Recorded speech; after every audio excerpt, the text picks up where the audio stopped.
1994년 10월 21일 오전 7시 40분경 출근하는 차들과 등교하는 학생들로 분주하던 한강의 다리 성수대교.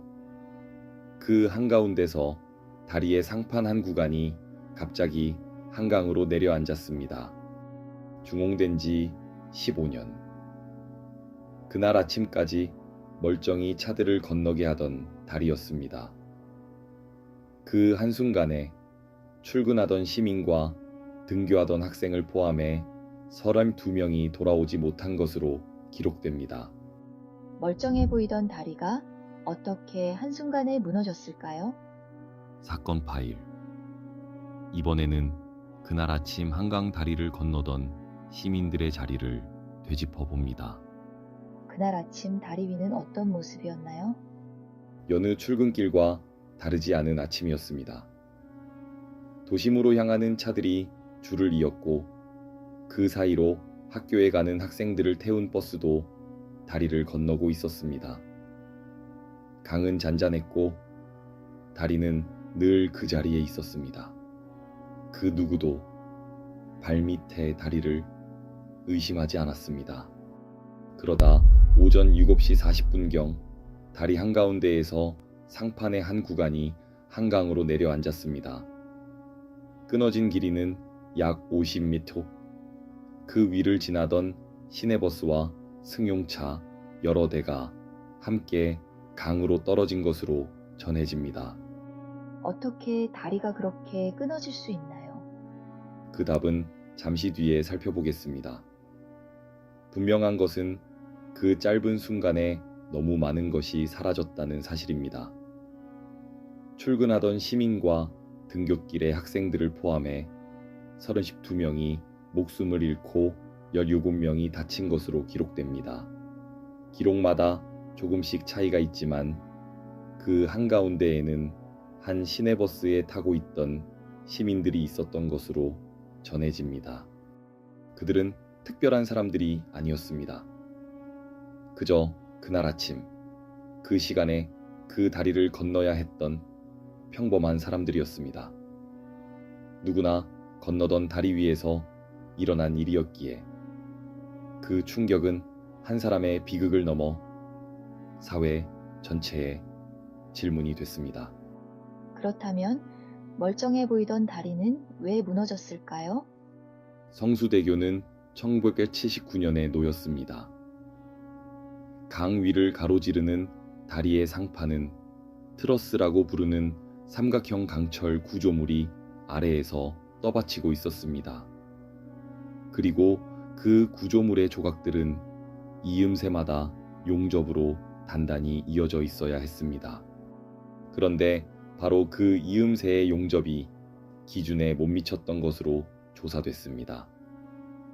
용접의 두께가 충분하지 않았고 강제와 볼트, 연결핀 같은 부품들도 부실했던 것으로 드러났습니다. 다리를 지탱하는 가장 중요한 부분에 처음부터 보이지 않는 약점이 있었던 것입니다. 그런데 그게 처음부터 문제였다면 어떻게 15년이나 버틴 건가요? 바로 그 점이 이 사고의 가장 무서운 부분입니다. 부실은 한 번에 다리를 무너뜨리지 않았습니다. 그 약점은 15년 동안 조금씩 그러나 꾸준히 자라났습니다. 수많은 차가 매일 그 위를 지나는 동안 연결부에는 보이지 않는 피로가 쌓여갔던 것으로 조사됐습니다. 겉으로는 아무 일도 없어 보였습니다. 바로 그것이 위험했던 이유였습니다. 그동안 점검은 이루어지지 않았던 건가요? 점검은 있었습니다. 그러나 형식에 그쳤다는 지적이 조사에서 제기됐습니다. 다리의 약점을 근본적으로 손보는 대신 녹슨 부분을 페인트로 덮는 데 그친 경우가 있었던 것으로 지적됐습니다. 보수가 아니라 단장이었던 셈입니다. 그렇게 위험은 점검의 빈틈 속에서 보이지 않게 가려졌습니다. 멀쩡해 보였던 이유와 무너진 이유는 결국 하나였습니다. 보이지 않았기 때문에 의심받지 않았고, 의심받지 않았기 때문에 끝내 손보지 못한 것입니다. 다리는 어느 날 갑자기 약해진 것이 아니라 오래전부터 약했던 것을 우리가 보지 못했을 뿐이었습니다. 그렇다면 이 일의 책임은 어떻게 가려졌을까요? 사고 이후 책임을 가리는 절차가 이어졌습니다. 법원은 다리의 트러스를 만든 제작 책임자와 현장을 감독한 사람들, 그리고 공사를 감독한 발주관청의 공무원 등에게 업무상 과실치사상 등의 죄로 유죄를 인정했습니다. 민사 책임도 가려졌습니다. 법원은 다리를 지은 시공사에 약 191억 원의 배상을 명하면서 동시에 다리를 관리해온 서울시에도 유지 관리에 과실이 있다고 보았습니다. 양쪽의 책임 비율은 1대2로 판단된 것으로 전해집니다. 부실하게 짓는 것과 부실을 제때 살피지 못하는 것, 둘 다 책임이었던 것입니다. 그렇다면 이 사고는 막을 수 있었던 사고였나요? 조사와 판결이 가리킨 것은 한 사람의 실수가 아니었습니다. 짓는 단계의 부실과 관리하는 단계의 빈틈이 겹친 결과였습니다. 그래서 이 사고는 누군가 한 명의 잘못으로 좁혀지지 않습니다.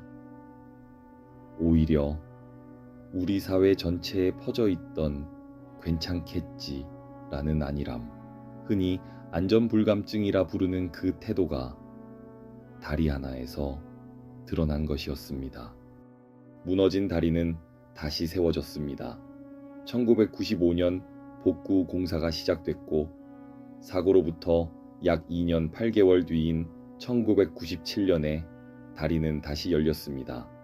새 다리에는 설령상판이 끊어지더라도 한강으로 떨어지지 않게 붙잡아주는 낙교 방지턱 같은 이중의 안전장치가 더해진 것으로 전해집니다.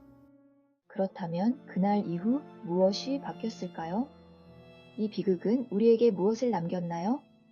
이 사고를 계기로 1995년 시설물의 안전 및 유지관리에 관한 특별법이 만들어졌습니다. 일정 규모 이상의 다리와 건물 같은 주요 시설물은 정해진 주기마다 정밀하게 안전을 진단받도록 의무화됐습니다. 점검을 전담하는 기관도 세워졌습니다.